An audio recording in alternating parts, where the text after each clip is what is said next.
All right, Tom. I'm going to look at the schedule. I'm not going to get overly excited. I'm not going to get too hyped up.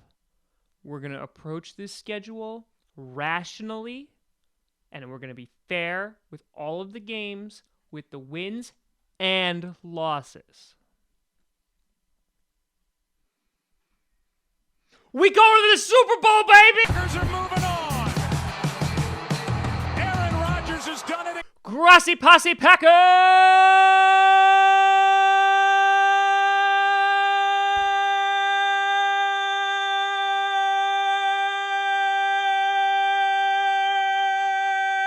Nation! Welcome to another episode of Packcast, the podcast where you don't have to be a Packers fan, but it sure does help. I'm your host, Tom Grossi, and tonight, the NFL schedule has been released, and oh man, I'm all tingly in all the right places. The schedule is the first step into the new season in which we forget the season of old, which will be very easy for Packers fans to do. We can forget about Brett Hundley and instead focus on this path to the Super Bowl. Now, at first glance, I'm in love with this schedule. I truly am. I think everything has fallen in the perfect place for the Packers to make a run. I told you in the last episode that the strength of schedule came out. The Packers have it the hardest. They are playing the most playoff and winning teams. But as we know in the NFL, that doesn't really mean diddly squat because, teams fluctuate from year to year. So, that being said, couple notes before we get into this. There is a stretch in the middle of this schedule in which we are only home once. We have one home game between October 16th and December 1st. Yikes. That stretch, pray that we are healthy for it. But, the games that are lined up, it's going to be difficult between week 8 and week 12. Yeah, it's going to be a series of really difficult games. I think that's going to define our season. However, we are home not only to start the season, but to end the season as well. We are still playing the Detroit Lions, which is the third year in a row, but we're doing it at home at Lambeau. So that's pretty exciting. And basically the way that the schedule fell, we're actually never playing a 3-game away stretch, which is nice. We're actually never playing more than 2 home games or 2 away games.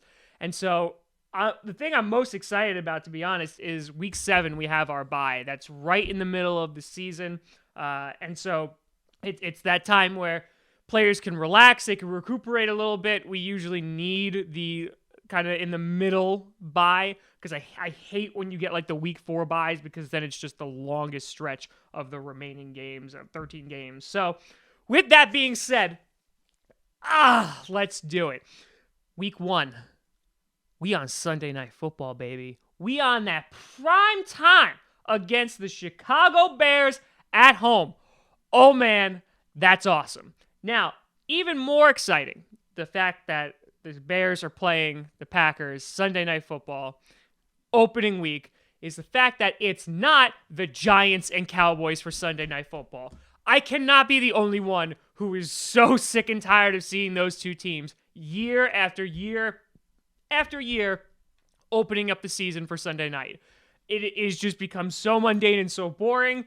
I am so glad that finally we have switched that out and the Packers get a chance to shine in what is one of several out of 4 primetime games.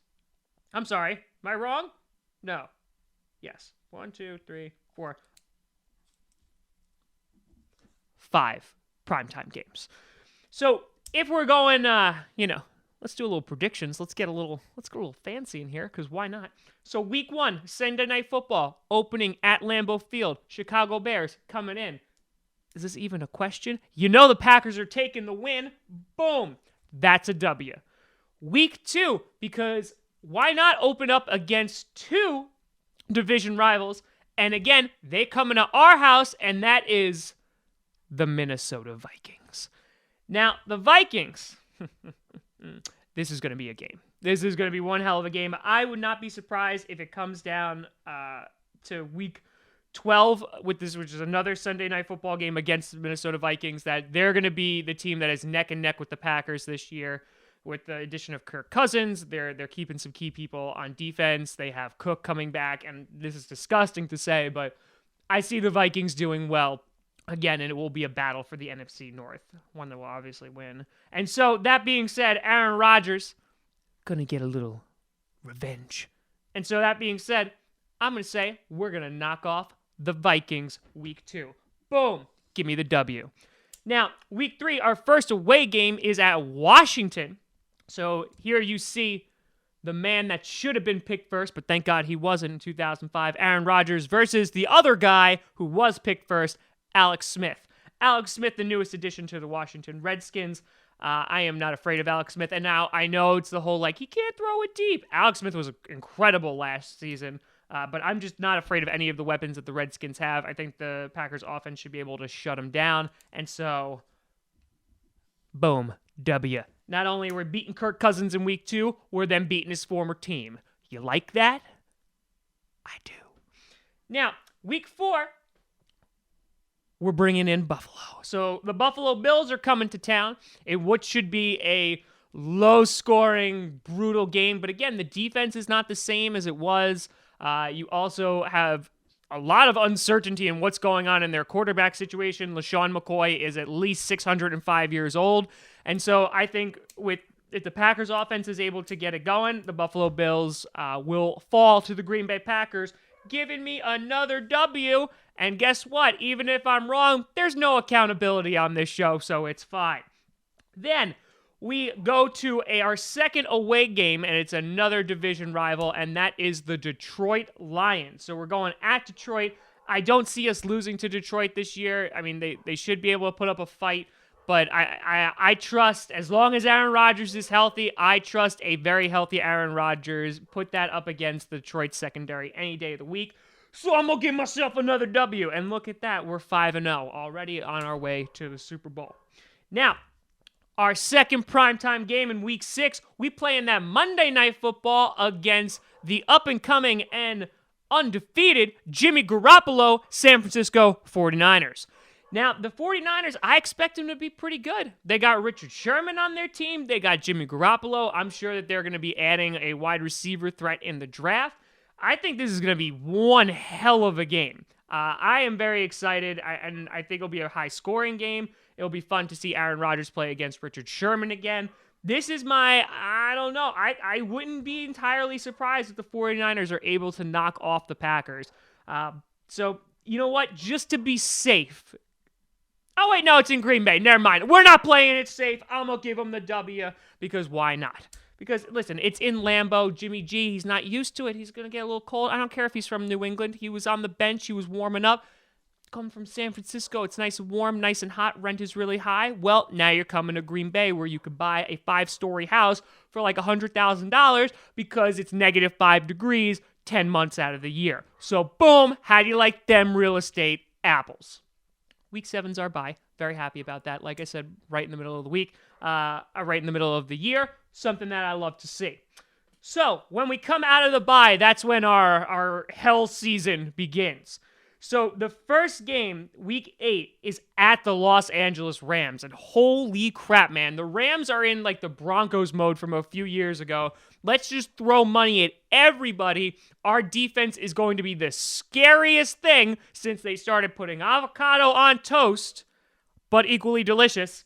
And so I think the Packers are going to have a really tough time containing Todd Gurley. I think they're going to have a tough time with that defense. I'm actually going to give the Packers a loss here. This is, I think, is going to be one of their first losses, if not their first, because I think the LA Rams are definitely going to be one of the teams to beat in the NFC. Now, our hell week continues in week 9 against the New England Patriots, and we have our third primetime game because that's Sunday Night Football. Tom Brady versus Aaron Rodgers. Only the second time that that's happened. Why? Well, because the time before that, you had good old Matt Flynn who was in there because Aaron Rodgers was hurt, and he went down. We almost beat him, but then he forgot how to manage a clock, and so we lost. And so this should be one hell of a game. It's at New England, the one and only time that Aaron Rodgers and Tom Brady met. It was an amazing game in the regular season, and the Packers were able to sneak out a victory in Lambeau. I'm gonna play it conservatively here, and I'm gonna say we're gonna take a loss to the Patriots. So that puts us at dos losses. Then, week 10, we fly on back to Green Bay, Wisconsin to face the Miami Dolphins, the one home game that we have between October 16th and December 1st. I mean, Ryan Tannehill, who? I'm not afraid of him in any way, shape, or form. I think this is an easy. I'm just gonna give him the W. Now, here comes two back-to-back games which are gonna hurt my soul. After playing the Miami Dolphins, we are going to Thursday Night Football, another primetime game, and we're facing the Seattle Seahawks. If you've been watching this show, you know that the only team I hate more than the Minnesota Vikings are the Seattle Seahawks. They stole my Eddie Lacy. They also took his appetite with them, so that was helpful. But I don't like them at all. And the one thing I will give Dom Capers is that whenever he did play Russell Wilson didn't play good. There's no Dom Capers this time. But that being said, I hate the Seahawks, and I refuse to say that they will lose to them, and so I'm going to give them the W. Now, and I'm going to say it's going to happen on a Hail Mary. Anyway, week 12, here we go again. We are at Minnesota, another and final primetime game, Sunday Night Football against the Minnesota Vikings. Now, here you go, Vikings fans. I'm going to give you this one. I'm going to say we're going to split, right? So we'll take the first one. You take the second one. I'm going to give us the L right there, all right? We're all good. The Minnesota Vikings are a good team. I'm not too proud to admit that, okay? Might be a little sick, but it's all right. I think we'll split. I think that's a healthy thing to do. But during the regular season, when we go on a tear and start going undefeated, yeah, you're gonna get put into the ground. That being said, then we got two back-to-back home games, one against Arizona, which I think we should be able to take the win because, again, who's their quarterback? And then week 14, I was worried about the Atlanta game, but the fact that they are coming in late in the year, in December, coming to Lambeau, I don't think Atlanta's going to be able to produce like they would in the Dome. And so we going to get that revenge, baby, for the NFC Championship game, and we going to take the W. Then we're going to be at Chicago. Again, the Bears haven't shown me that they could beat the Packers. They could be really good this year. I just don't see it happening. They could get an offensive guard or somebody on that defense or maybe a wide receiver within the draft that can help their team out, but I just don't see them going toe-to-toe with our offense. So, week 16, and I will sure as hell be at this game, at the New York Jets. Yeah, no, we're going to win that one. Yeah, the last Jets game I went to that was in New York, the score was Packers 9-0. What a game that was. I was sitting with my younger brother, and a Jets fan turned around, and he had like one of those little crossword puzzles on his shirt, and it said, "Go F yourself," but the UCK was blanked out. My brother was 11. Stay classy, Jets fans. Stay classy.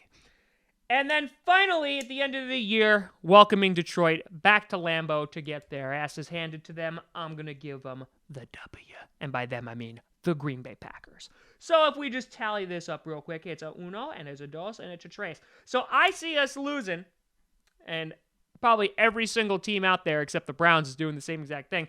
I see us going conservatively 13-3. Let's say I'm wrong on two of these, at least 12-4, 11-5 at the very, very worst. But I just don't see us dropping 5 games unless something really bad happens, like with Aaron Rodgers. And I swear to God, if that happens again, it's the 100th season of the Packers. Can't happen. This is our year. It's our year. And so, that being said, I see us looking 13-3, maybe 12-4. And I'm excited about this. I think this is a great schedule. I think it fell very well. I think the tough opponents, the Los Angeles Rams and New England Patriots, that's going to be a tough game. Seattle and Minnesota, those are going to be 2 games. If we just win 1 out of those 4 games, I mean, that's how I predicted it right now. I think that's where we're going to lose the majority of them if we do. So I think we're in good shape. I think we'll be all right. We'll be good. So let me know what you think about this schedule. Are you happy with it? Are you sad? Are you content? Are you mad? Let me know. And listen, this is getting exciting. This is so exciting. Oh, and by the way, so we're about a week out from the draft now, and I don't want any sympathy here, but I had purchased tickets to see the Avengers Infinity War next Thursday night at 10:30. And then I realized that it was the NFL draft. And so I had to make a decision between seeing a superhero movie that I am so hyped for, my nipples are tingling, or the NFL draft that I could probably just watch later and do a podcast later. I chose podcast over the Avengers. I canceled my tickets. I'll probably go see it like the next day. Might cancel work. Do what we gotta do. The reason I'm telling you that is not just because obviously, I'm sacrificing my life here, but I'm going to attempt to be live streaming the NFL draft, or live streaming directly after the Packers pick, so we could talk about it, we could cry about it, we can see what happens, and I'm going to try it. I'm going to do our first live stream. I'm going to make every attempt to do so. If I can get the audio and visual looking the way I want it to, something that I can be proud to put out, I'll see you live next Thursday, baby. And I'll be here tomorrow also with a 7-round mock draft for the Packers. So you can check all that out, and you could always find me at TomGrossiComedy.com, TomGrossi Comedy, or Tom Grossi Comedy on the Twitter, and check out Packcast, Packast, which is on SoundCloud, iTunes, Google Play Music, and of course here on the YouTube. You could also find me at Instagram and the Facebook. Check out the Patreon if you want to support the show at Tom Grossi Comedy. I always appreciate that. But thank you so much for watching. I'm Tom Grossi, and I'm hyped up. And as always, go Pack Go.